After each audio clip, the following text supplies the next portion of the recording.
Nah, ada beberapa kandungan yang ada dalam surat Az-Zumar. Di antaranya hadis yang pertama tadi tentang seorang Yahudi yang datang kepada Rasulullah dan memberitahukan bahwasanya dalam kitab Taurat ada dinyatakan Allah berfirman bahwasanya Allah menciptakan langit-langit dengan satu jari dan bumi pun juga demikian, dengan pokok pun, air pun juga dengan satu jari. Maka Nabi SAW tersenyum melihat apa yang dikatakan oleh seorang Yahudi itu adalah itu yang juga benar di dalam Al-Quranul Karim, yang menunjukkan betapa kuasanya Allah ketika menciptakan. Yakni kalimat jari bukan mahu merujuk, kita sama tadilah kita dah bahas tentang masalah pendengaran, masalah percakapan, masalah mata penglihatan, yang itu tidak sama kepada Allah Subhanahu wa taala juga pada makhluknya. Sama juga ketika berbicara tentang tangan Allah atau jari. Dalam Quran Allah Subhanahu wa taala menyebutkan tangan yang disandarkan kepada Allah dalam beberapa ayat. Ada yang mengatakan yadullah, tangan Allah. Kemudian dalam ayat yang lain Allah Subhanahu wa taala biyadayya, kedua tangan saya, berdua. Kemudian Allah sebut dalam Al-Quranul Karim was-samaa'a banainaha biaidin wa inna lamusyi'un. Kami bangun langit ini dengan tangan-tangan. So ada tangan disebutkan satu, ada tangan disebutkan dua, ada tangan disebutkan banyak. Jadi berapa tangan Allah Subhanahu wa taala? Kalau nak disandarkan pada Allah adanya tangan secara bayangan manusia. Jadi di sini oleh sebab itu ahli sunnah wal jamaah mengambil dua sikap terhadap ayat-ayat yang ada tanda keserupaan Allah dengan makhluknya. Baik itu mata, baik itu telinga, baik itu kaki, baik itu tangan, apapun saja yang ada pada Allah Subhanahu wa taala pada adanya organ. Maka ahli sunnah mengambil dua sikap.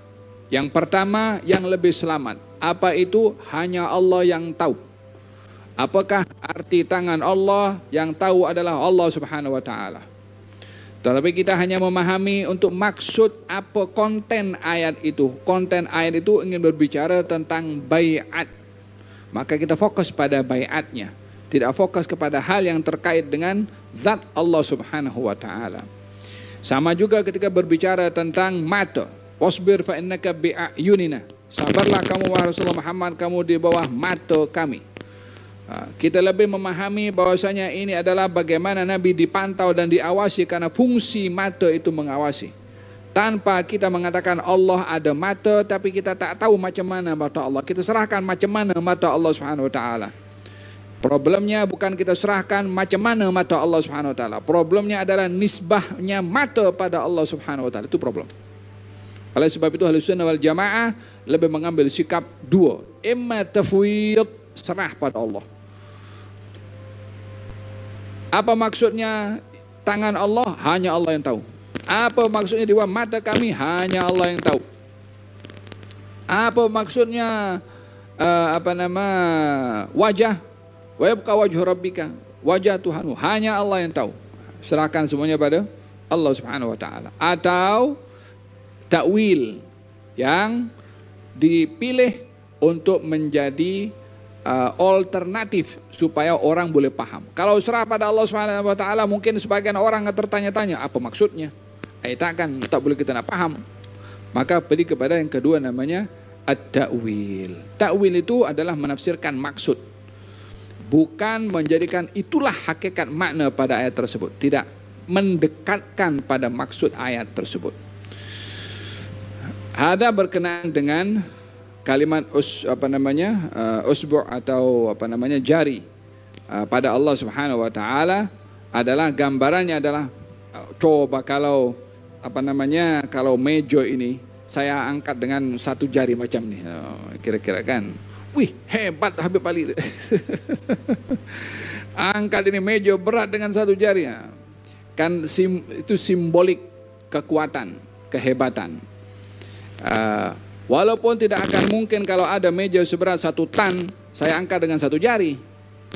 Tapi kalau ada kata, saya boleh angkat dengan satu jari, kan menunjukkan hebatnya sesuatu. Dan mudahnya sesuatu bagi orang tersebut. Bila dikatakan menciptakan langit dan bumi dengan satu jari, Ianya adalah bukan ingin memberitahukan tentang jari Allah, tapi ingin memberitahukan kekuatan, kekuasaan, kehebatan Allah Subhanahu wa taala dalam menciptakan langit dan juga bumi serta yang ada di atas muka bumi termasuk airnya. Jika tidak, macam mana akan difahami Allah menciptakan pokok dengan satu jari? Macam mana fungsi jari itu nak menciptakan pokok? Nah, yang kedua, firman Allah Subhanahu wa taala wal ardu jami'an qabdatuhu yaumal qiyamah. Langit semua ini, bumi semua ini dalam genggamannya Allah. Kalau genggaman Allah macam kita punya tangan menggenggam. Tapi Allah Subhanahu wa taala tidak mempunyai hal sedemikian. Ia adalah simbol kepada kekuatan dan pengawasan serta sayyitarah tentang pengaturan Allah Subhanahu wa taala kepada apa saja yang ada di atas muka bumi. Yang terakhir adalah berbicara tentang hari kiamat yang akan berlaku dengan 2 kali tiupan sangkakala. Yang ini akan saya bahaskan pada pertemuan yang akan datang insyaallah.